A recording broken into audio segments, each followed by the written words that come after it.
Good morning. The Korean won continues its rally against the Japanese yen, continuing its climb to the highest in nearly 6 years.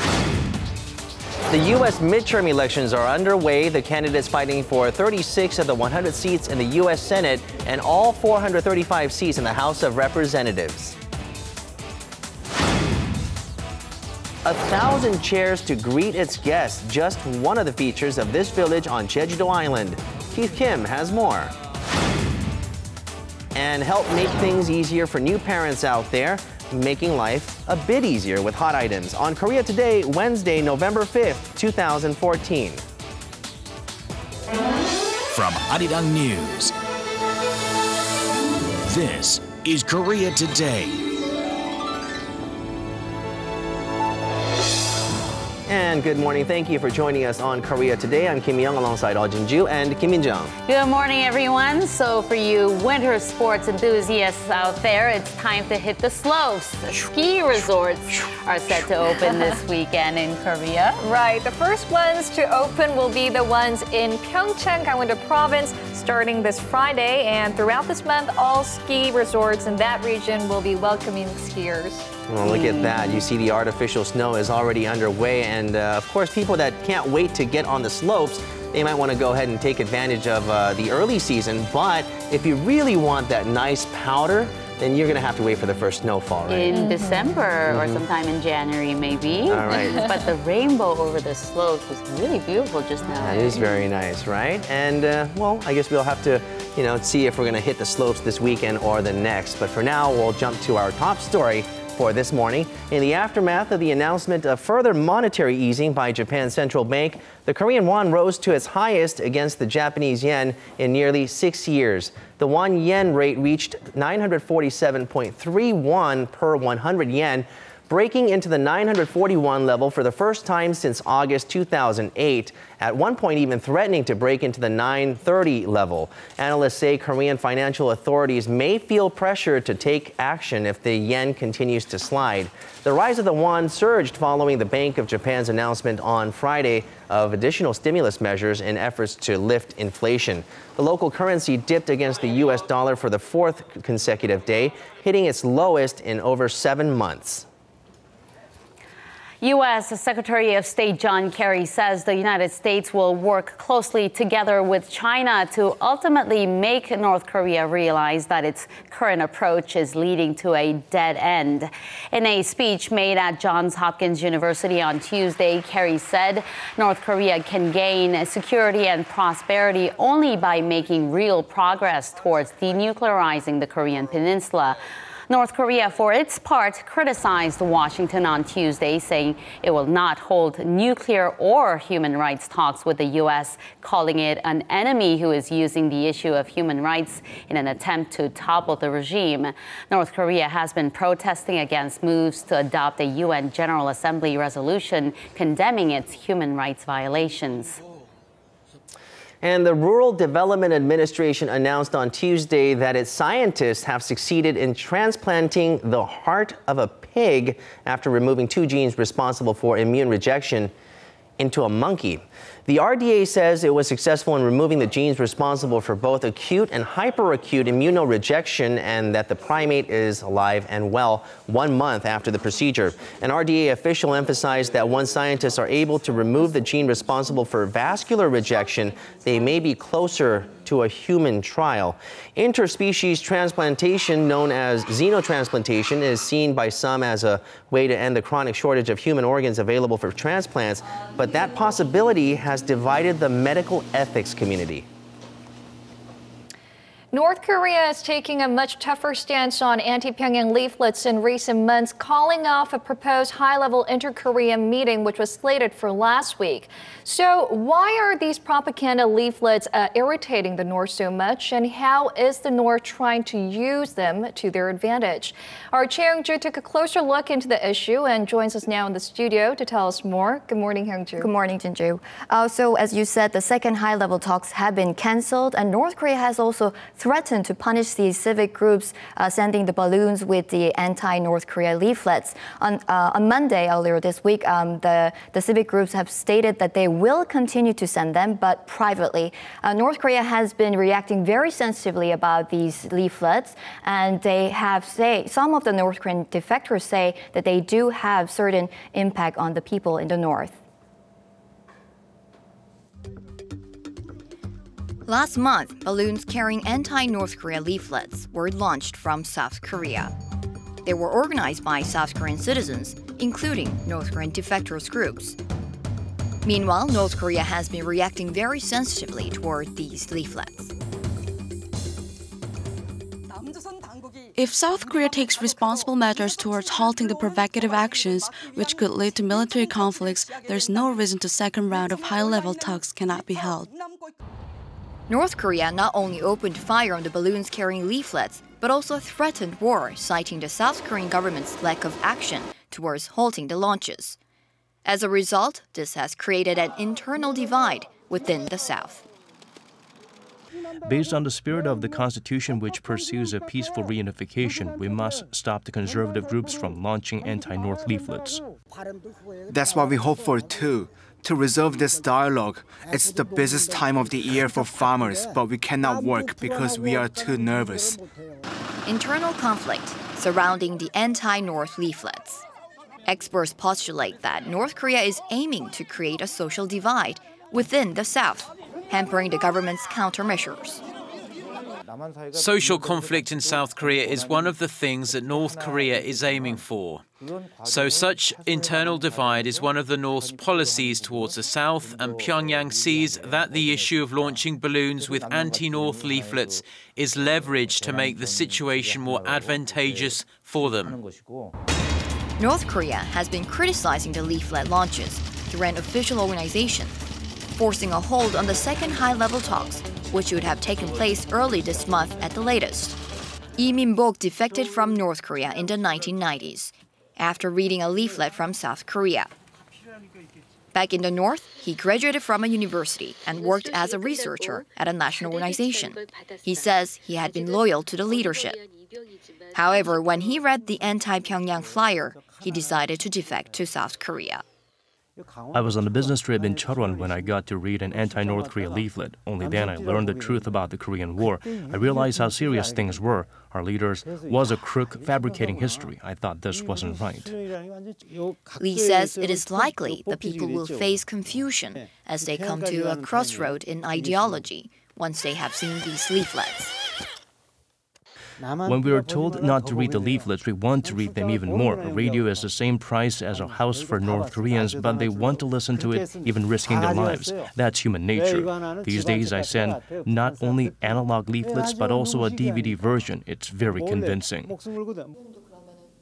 Choi Jung-hoon, who worked as a North Korean army officer over 10 years, also defected from the North after seeing the leaflets. When I first saw the leaflet from the South, I was surprised by the high-quality paper. Back then, North Korea was producing books with paper made out of compressed corn leaves. I wondered whether the South imported this paper from abroad or whether it was made in South Korea. These leaflets make North Koreans really think about the South. It brings about a change in their perception. As these anti-Pyongyang flyers can spark a change of consciousness among North Korean people and even result in bringing down the regime, the leaflet launchings have become extremely sensitive issues for Pyongyang. North Korean residents will start denouncing the regime once they realize they have been blind their entire lives, being loyal to the leader who only told them lies. Then they will organize and take action. If this happens in each province, it will tumble the regime. In the past, North Korea has shown a pattern of creating conflicts, followed by military threats, and then proposing inter-Korean talks once there is a social divide within South Korea. Some analysts say that if Seoul wavers to Pyongyang's intentions, it'd be more disadvantageous for South Korea, which is why the South needs to have a discrete strategy to respond to the North. It's difficult to solve the issue entirely in a democratic country. From the North Korean perspective, publicizing the launching event of anti-North Korean leaflets can be seen as a declaration of war against its regime. The individuals or groups sending these leaflets must decide whether their actions are beneficial to the country. Instead of antagonizing, we must promote change in the North through dialogue and find an appropriate channel to do so. Hyung-ju, haven't the two Koreas in the past agreed on stopping any official flying of such leaflets to the north or to the south? Yeah, that's right. They agreed to stop the psychological battles back in April 2000.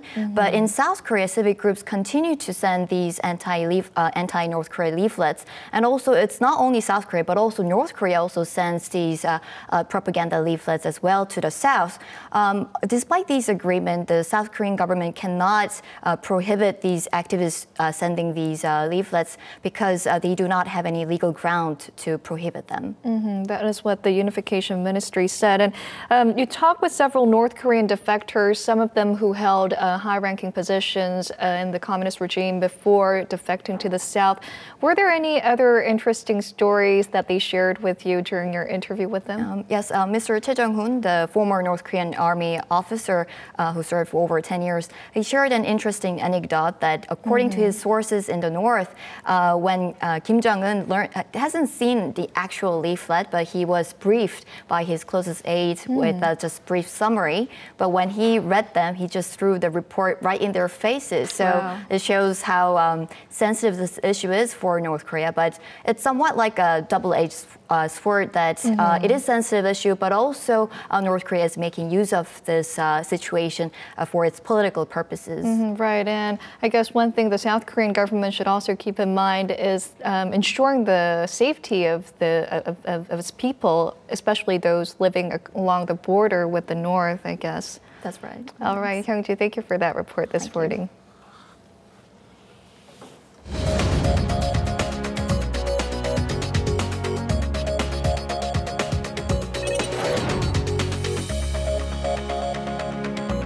Good morning. It's time to run through the front pages of your newspapers.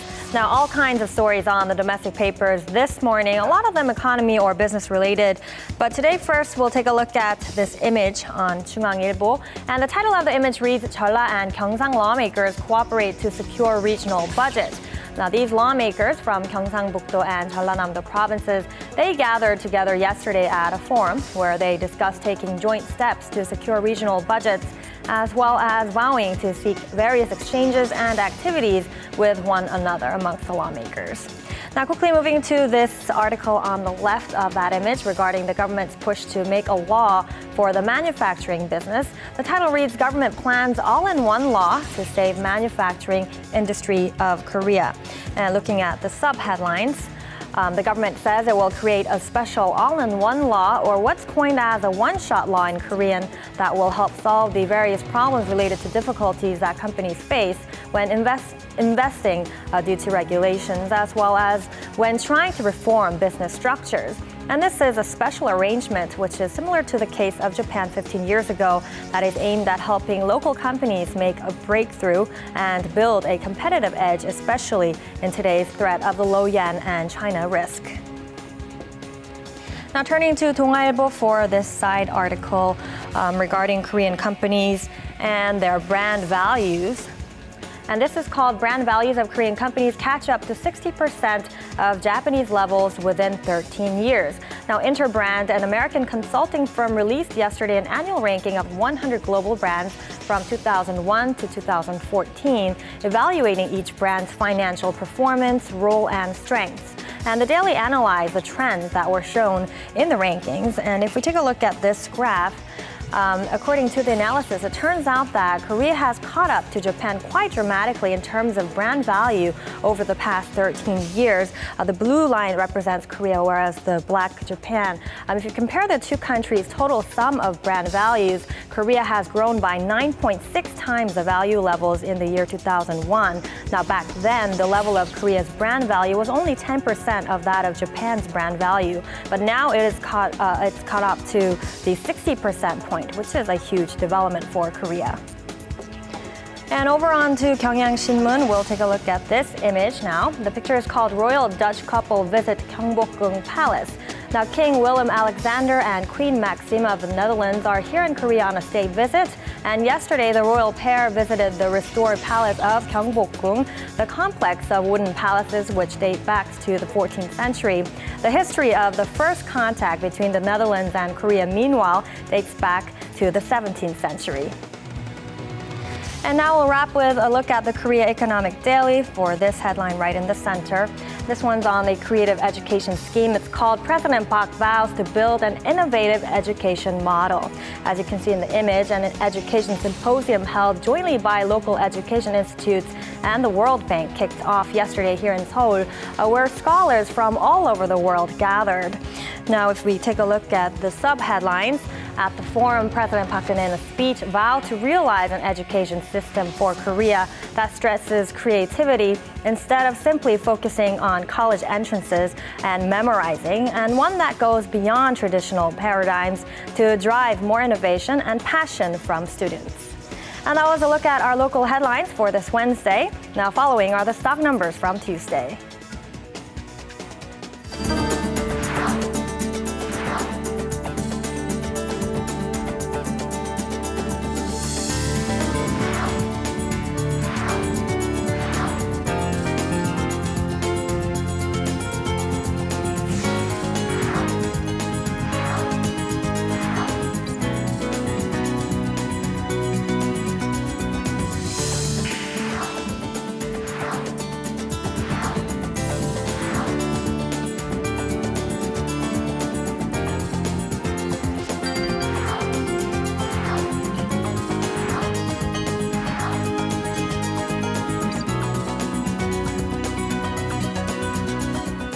You know, we are at the peak of autumn these days, and the autumn foliage is still pretty much there still, but exactly. The leaves are falling, though, if you haven't enjoyed them already. You can't take it for granted because before you know it, it'll be just little skeletal structures with a little bit of snow on top, right? So make sure you get a catch of that before it's too late. But we'll get a check on today's temperatures. It's supposed to be slightly warmer today. Here's crossing your fingers for that. We'll go to Chun Sung-cho. She joins us from Yongsan Family Park. Good morning to you, Sung-cho. Good morning, guys. I'm reporting live from Yongsan Family Park. Yes, it's a temperature seesaw throughout the day these days with cool mornings and warm afternoons. Currently, it's 8 degrees Celsius outside here in Seoul, slightly warmer than yesterday, but still quite a chilly morning for commuters. Some even may wake up to frost and freeze this morning. Conditions are clear as well. Mostly cloudless sky stretches out across the peninsula, but dense, patchy fogs have formed around the central regions, causing poor visibility of less than 100 meters in some cities like Changhung in Jeollanam-do province with 80 meters. So it's something drivers should definitely watch out for. Clouds will increase as we go further into the day, and parts of eastern Korea will face some showers from tomorrow. We also have some dry weather lingering right now as well. Advisories have been issued in and around Seoul and along the east coastal regions of Gangwon-do province. So be careful when it comes to even the smallest sparks because they can turn to bigger fires. Other than that, it's going to be a perfect day for outdoor activities today as we have warmer conditions in store for us this afternoon. Let's take a closer look at today's temperature readings. Midday highs hover in the upper teens all around the country, with Busan and Gangneung even reaching 20 degrees Celsius. Seoul stays at 18 and Daejeon will be the coolest at 17 degrees. This is all for me with the weather forecast. Back to you, Minjung.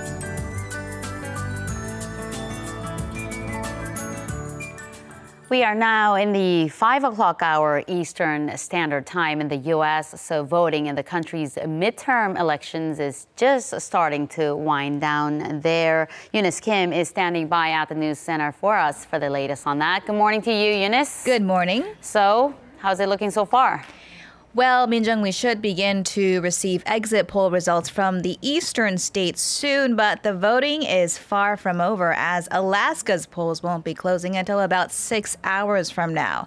The message this hour remains it is simply too close to call. Traditional decision-maker states such as Iowa, Colorado, and New Hampshire are also seeing tight races. This midterm election is widely being viewed as a referendum on President Barack Obama. As we said yesterday, he's, of course, a Democrat who has been bogged down by low approval figures, remaining in the lower 40% range despite recent gains in the economy.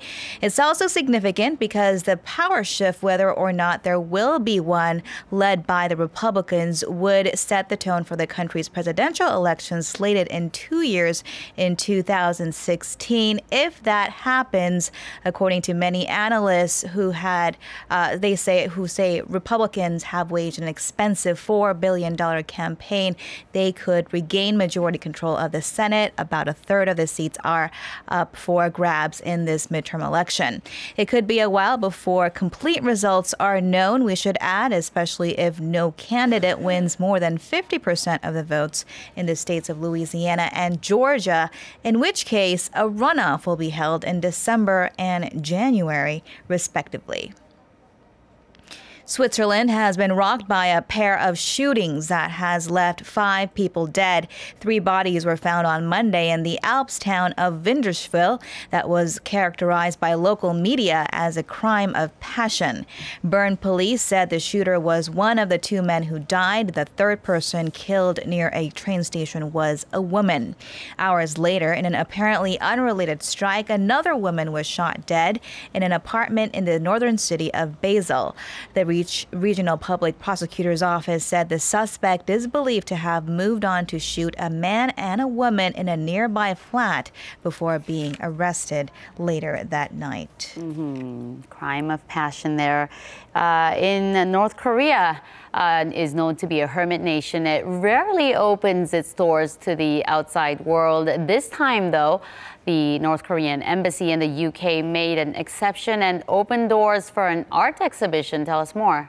Yeah, a fine art exhibition at that of London through the eyes of North Korean artists. It is a first for the embassy in the UK. The Telegraph reporting that Pyongyang had sent a group of 4 artists to London from North Korea to capture scenes of the city over a period of 2 days. It said the men came from the country's elite Mansudae studio, which is an artist collective tasked with creating portraits of leader Kim Jong-un and his family. The exhibit was initiated by a UK-based art historian and is open to the public from Tuesday through Friday of this week. The art pieces are quite impressive, though. Yeah, and one writer from the Telegraph actually said it wouldn't look out of place if they were actually in an upmarket gallery as opposed to the North Korean embassy. Well, thanks a lot, Eunice. You bet. Stay with us on Korea Today because we're going to take you to a special village in Jejudo Island where visitors are greeted by 1,000 chairs of all sizes and shapes showcased outdoors. And it's just one of the traits that make Nakcheon-ri Ahopgut Village stand out, so don't miss it.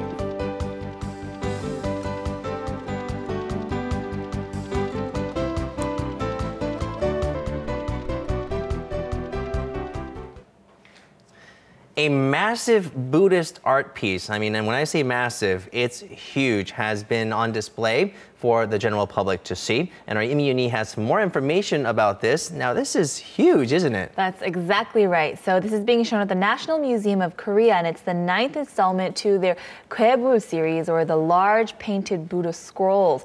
And so people who have seen it have remarked on how incredibly huge it is, so take a look. Standing at more than 1,300 meters tall, roughly the height of a 5-story building, centuries ago this painting once served as a focus of worship for outdoor Buddhist rituals. The Goebul is a hanging scroll of the Buddha, and this large and ancient version is originally from the Gaeamsa Temple, located at Mount Nunga in the province of Jeollanam-do. It's a rare sight for a Goebul of this size to be shown to the public. If you look at the history of the Keamsa temple until its chief Buddhist monk in 1941, you'll see no other previous records of such large hanging scrolls. Records show that until the 19th century, this kwebul was actively being used by monks in religious rituals. And now the towering painting is designated as National Treasure number 1269 and treated as a priceless historical artifact that will be preserved for generations to come. So National Treasure number 1269. Now that is an enormous piece of artwork. I would believe that it can't be done by just one person. It would have to be a collaboration between teams of people. Right, teams of many people were involved. So actually, you heard in the report, 5 stories tall. Yeah. So it's huge, a lot. You can imagine all the materials required to put it together.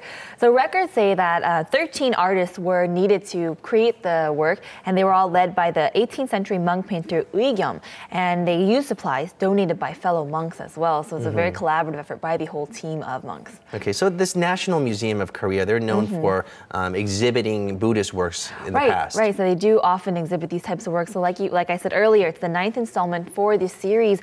But with this large work, it's very rare to see it put up on display because it is so large. And they really do want to preserve it and protect it. And so to be able to show this is a very rare opportunity for us to see this work. But you can also see them during Buddha's birthday, which comes in May. They do put it up on that special occasion. But really, the records say that there are only about 100 of these paintings left in the country. And so very rare, very precious to our culture. And so they're from the 17th and 19th century, so very old. And so you really want to take this opportunity to go see it. Well, it's not every day you get a chance to see priceless, huge masterpieces that's been designated as national treasures. You better go take a look at that, right? All right, well, thank you very much for joining us, Shuni. My pleasure. And still ahead on Korea Today, as a parent of 2, I understand and I've seen my wife get her share of toughness by raising 2 kids. And some moms and parents out there might need a little bit of help with something like this. There are countless items that will lend a helping hand. From changing diapers to washers and slow cookers, Hot Items brings you some products to make life just a bit easier. And Jessie Day has that for us.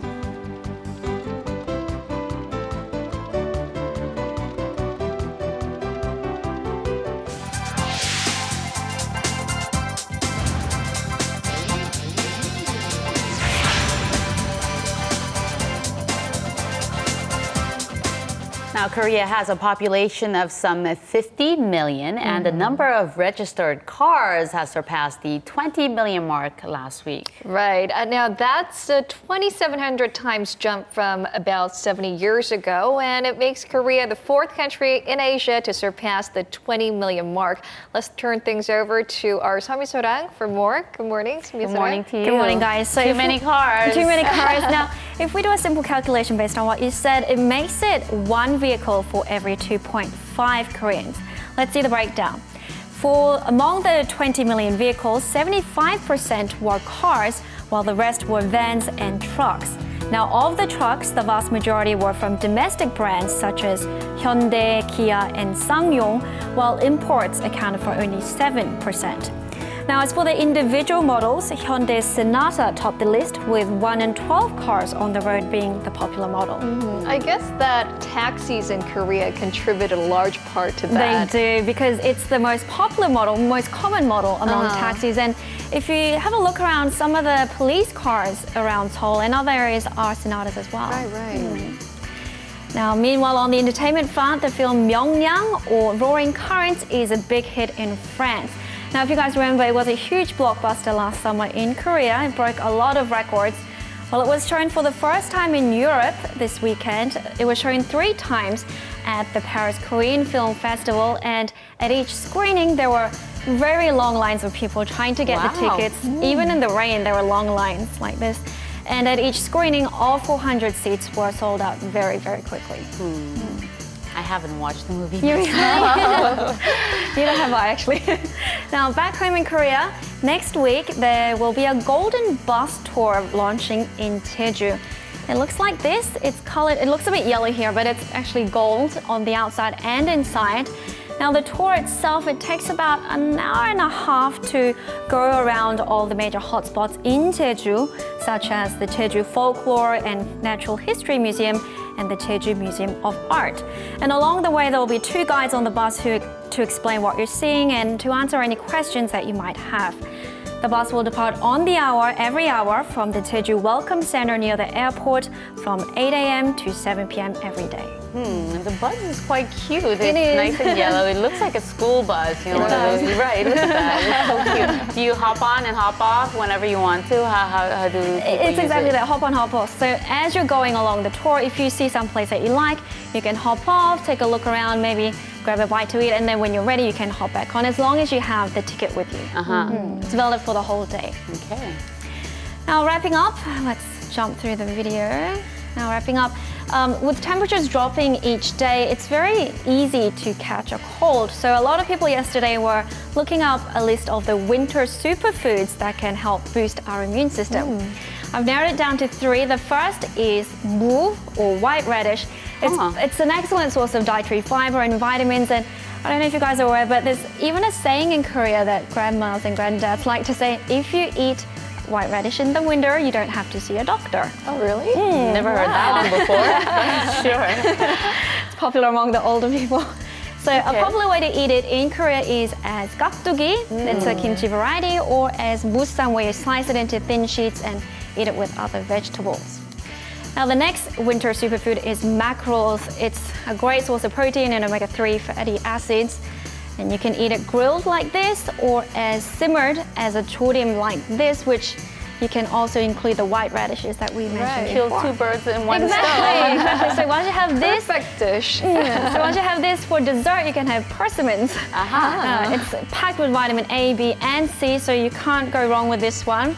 You can have it fresh, but in Korea, people also like to have it in the dried form, which is gotgam, or as hongshi form, which is when you let it ripe into the sort of the jelly-like consistency. I like the hongshi form, but do you like it hard or soft? No, hongshi, the softer version. This is one of the polarizing fruits, I think. People either like it soft or hard. I like it hard because I feel these two, everyone likes it around me, but it's a bit too sweet for my liking. Okay. We'll have this pick up on this debate some other time. Thank you, Ms. Soran. Thank you. All right, in our next segment, we'll be traveling to a place in Korea that's famous for 3 things: wind, women, and rocks. We'll be showing you where that place is, so just wait a bit.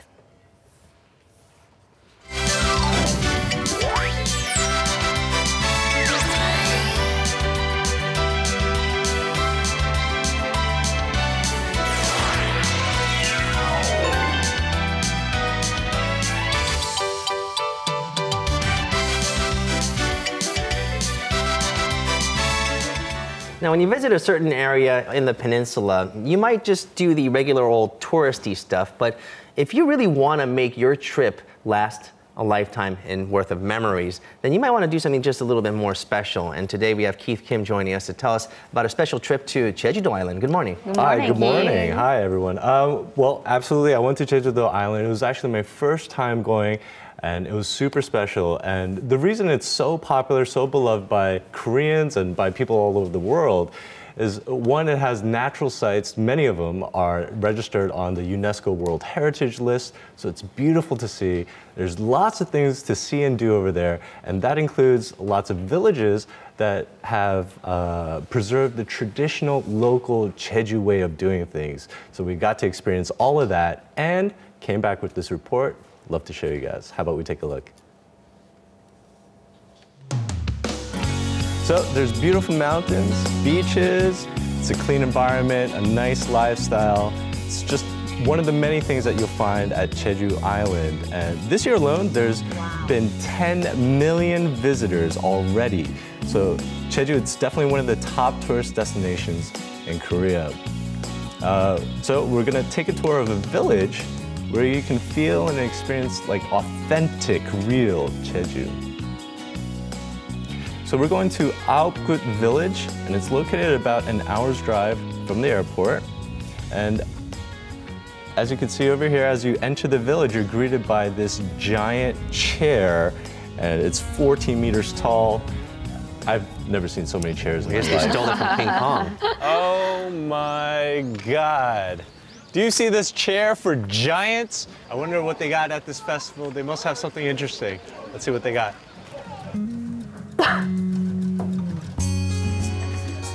So the cool thing is that there's thousands of chairs and they've all been made by the village people and they all have unique names that have been given to, by people on the internet.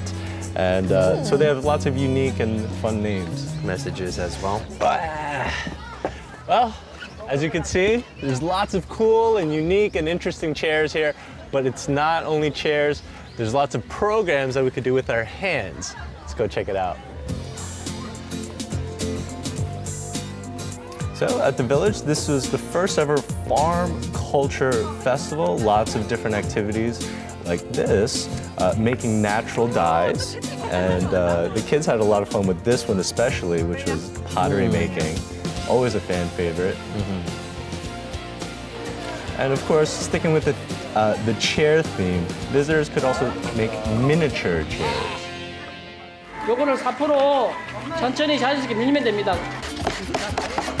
Yeah, all the participants, including myself. Is it a race? Oh, why is everyone in such a hurry? It's a lot of work, that's why. Oh, okay. So by adding a drawing or writing, you make your own chair really unique. chair, it says. Frozen, Elsa. 너무 이뻐, so pretty. 닮았네. Yeah, she made a really cute chair. 8-year-old girl, very pretty chair. There you go, Arirang. That's all you've got? That's all. You should have put our names down on that chair. No rainbows, no artist, nothing. by the way. All right, so because Jeju, it's a volcanic island, the dry field farming, it's the most common type of farming since the old days. And tangerines, they grow in warm climates like Jeju, and now it's become a Jeju specialty. Ahopgut Village, of course, no exception. They have it over here as well. The village provides a chance for visitors to come and pick the tangerines themselves. And the great thing is, you pick it around this time of year anyways, so it was a good time. Everything's ripe, everything's delicious too.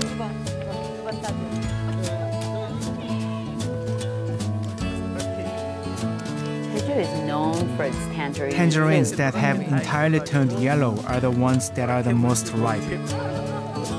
Yeah, that looks good. It tasted good, it was delicious. It's so juicy. It's so fresh. Oh, it's so good. It's so good. So, it's part of the fun. You pick the tangerines, you harvest it, and you bring it, put it into a bag, you bring it back home. It's part of the experience. It's a lot of fun.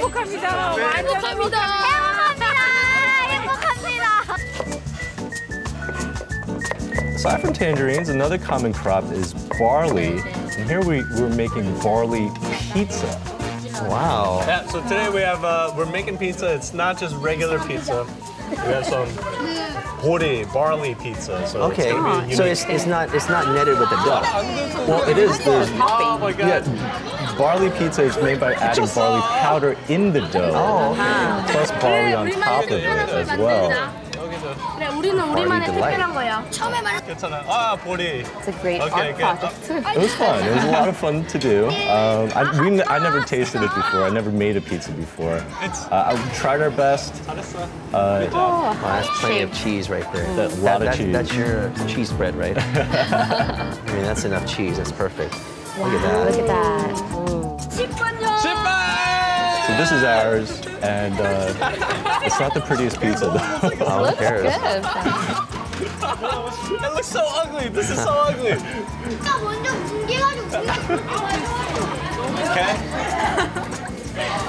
Well, eating pizza, of course, it's fun, but of course, it's filling, and yeah, we had a chance to use barley as well. And the chopsticks are for what? I don't know. It's not the best one in the world, but it's pretty good. It's pretty good. So of course we went to Jeju during the autumn, but of course beautiful during the spring, summer, winter, all the seasons. Very beautiful place.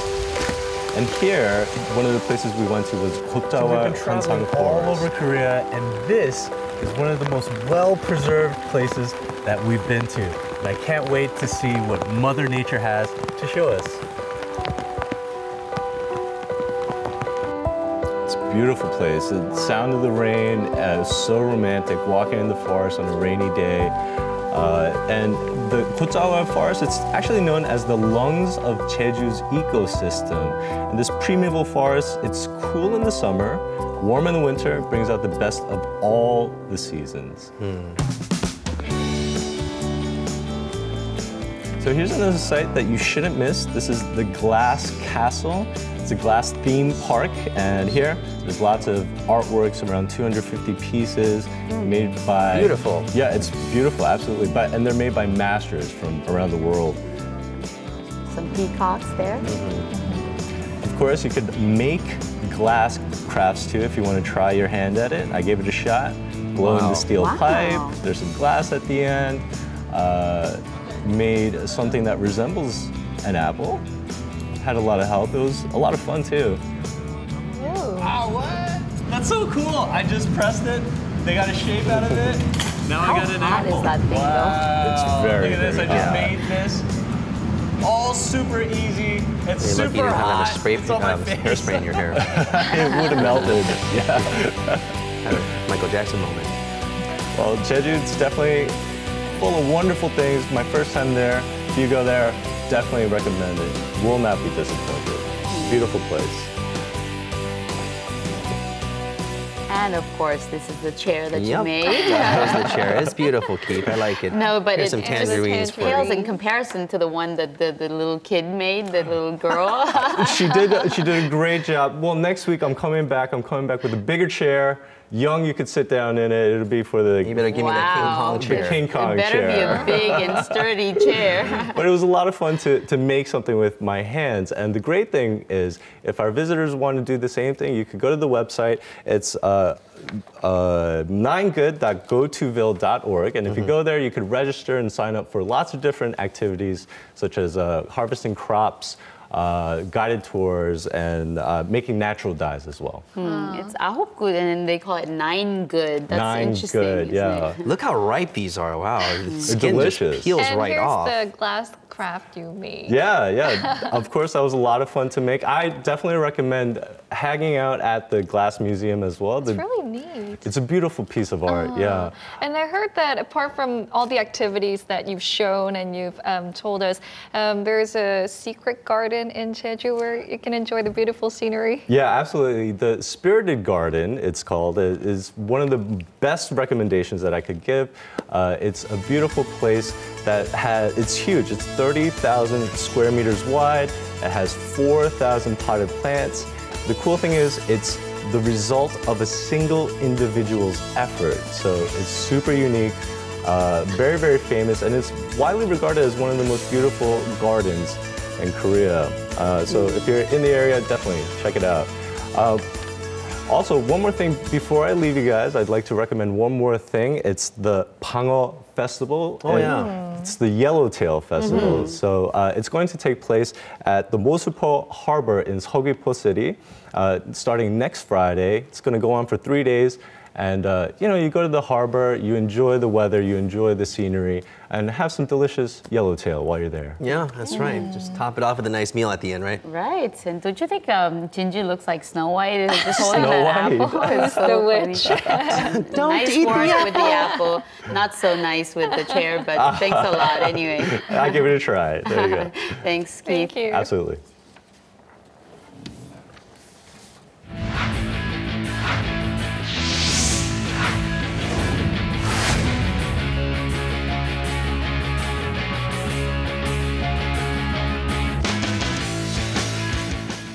And a good Wednesday morning to you all as we kick things off in the PGA, where President Park Geun-hye accepted an invitation to become the honorary chairman of the President's Cup 2015 on Tuesday. Now, with the President's Cup coming to Korea for the first time ever next year, the international team captain Choi Kyung-ju and PGA Commissioner Tim Pincham, along with the captains of the international and U.S. team, Nick Price and Jay Haas, were invited to the Cheongwade. And with that, President Park Geun-hye accepted the invitation to become the honorary chairman of the President's Cup 2015, becoming just the second woman to accept the invitation since Australian Prime Minister Julia Gillard. Meanwhile, the event will take place from October 8th to the 11th next year.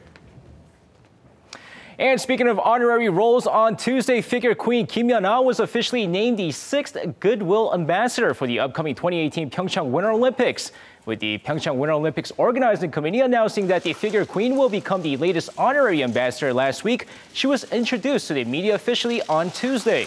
The 24-year-old, who retired from the sport after the 2014 Sochi Winter Games, stated that it's an honor to be able to contribute to the organizing of the Winter Games in Korea, and that she'll do all she can to set up the best environment for competition.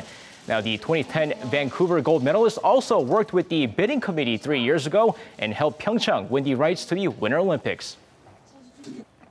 All right, moving over to the 2014 Korean Series, which kicked off on Tuesday night with Game 1 of the best-of-7 series between the defending champions Samsung Lions and the Nakcheon Heroes. And in the top of the third inning, Vinny Rotino at bat. It's an RBI double as Seok Eun-chung scores from third, and it's 1-0 Nakcheon. But shortly after, Kang Jong-ho's sac fly to center scores Vinny Rotino, and it's 2-0. However, in the bottom of the inning, Yamioka Navarro with the man on deep to center, gone, and we're back to square one with the game tied 2-2. Stays that way until the top of the 8th inning. Kang Jong-ho at bat, driven to deep left, and it's out of here. A 2-run shot, and Nakcheon takes the lead again, 4-2. And with Song Seung-la coming in for the save in the 9th inning, Nakcheon takes game 1, 4-2. And now staying in baseball, 2 KBO players are expected to be posted for the majors this offseason, as Nakcheon's Kang Jong-ho and SK's Kim Kwang-hyun have been in the spotlight. But how do the experts rank them amongst the available free agents for the 2015 MLB season? Well, according to Jeff Passan of Yahoo Sports, who ranks the top free agents every year, ranked Kang Jong-ho at 33rd and Kim Kwang-hyun at 116th out of 165 free agents listed this year. Now, Passan questioned Kang Jong-ho's ability to play shortstop and hit for power at a major league level, while he was skeptical of Kim Kwang-hyun's talent to be a starter in the major leagues. And now moving over to football this time, where Bayer Leverkusen faced off against Zenit St. Petersburg in Group C Champions League match earlier today, as sensational Son Heung-min scored once in the 68th minute and another 5 minutes later, helping his club team win 2-1 and hold on to their first place lead in Group C. And with that said, that's going to wrap it up for me. This has been SJ. Have a great rest of the day, and see you guys again for your sports needs.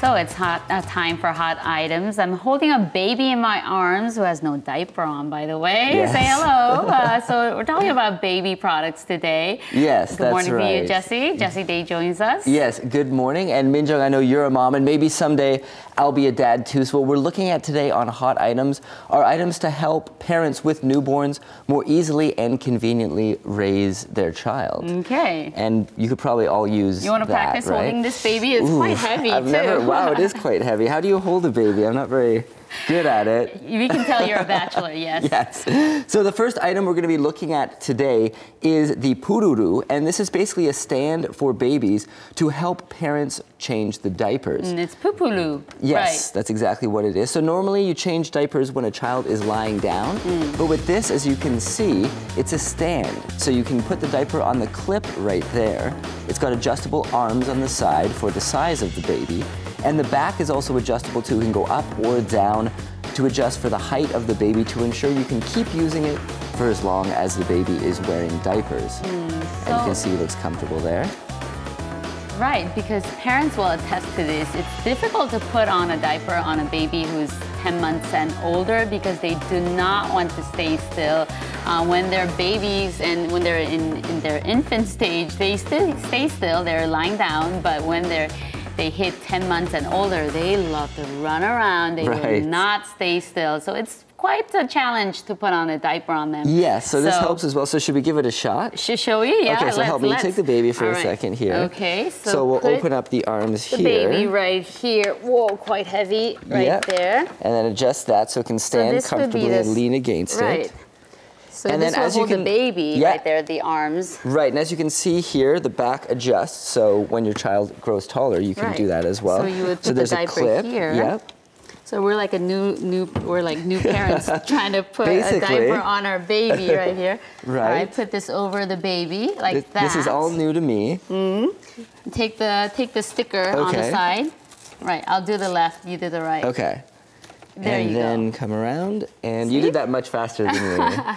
That's perfect. So it holds the baby still, and you know, and when he grows up, I guess this thing grows with the child too. Yes, not only that, it can be used when you're bathing the child and cleaning it. It's a lot easier than when it's lying down. And another cool function along the back here, there's actually these legs which can turn around 180 degrees. Now normally they have the rubber kind of suction material to stick to the ground more easily, but when you turn it around it makes it smooth, so it can be used as a walking aid for the child. Because it moves around, so as they walk it moves with them, but the arms hold them in place so it's very safe for them, so it helps them learn how to walk. Right, when they turn about 12 months old or a year, a little over a year, they start to want to walk, and this will help them with that process as well. So perfect. Two in one.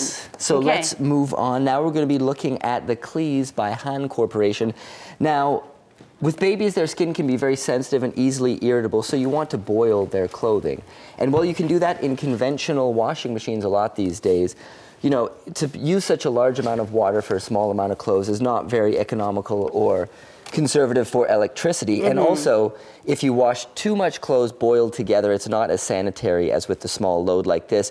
So what this allows you to do is actually, it's perfect size for babies' clothes, whether it's clothes or cloth diapers, and it boils them in a 4-liter container. So let's take a quick look inside here. So you open the lid there, as you can see there's some cloths inside. Well, maybe you can't really see there. But so anyways, here they are. And so the great thing about it is you can set it and forget it. You basically start it up, and it's got an automatic sensor that detects the temperature so the water will never overflow. And so you can basically leave it and come back. The other great thing is it shuts down automatically after it's finished, so you don't have to worry about fire hazards or other things like that. I don't know about parents in other parts of the world, but parents in Korea, they love to boil things, even from baby bottles and everything from cloth diapers to their clothes. They love to boil them to sterilize them. And it's quite a challenge to have to sit there, stand there next to the boiling pot and just waiting for it to do the process. And this will take care of that because you just pop it in and press the button, I believe. Makes it automatic. Yeah, I'll show you with this one here. Okay. So take the lid off, put the cloth or whatever it is inside, close it up, and you press the button. So you press it once is for a small load, which we have right now. You can press it again if it's a bigger load, and then one more turns it off. So very easy, convenient to use. And boiling the laundry takes away about 99.9% of the bacteria. And if you were to use this every day for 20 minutes over the course of a month, you would add a whopping 1,000 won, or about $1 US to your monthly electricity bill. So it's very economical as well. Yes.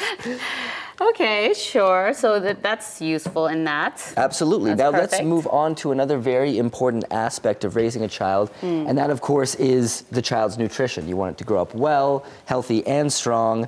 So after a baby is weaned off of milk, new parents have a choice whether to make their own food, which I think is best, or buy at the store. But of course, it's better to make it yourself so you know exactly what ingredients are going into it, right? But when you do make baby food, you have to leave it heating over the stove for a long period of time.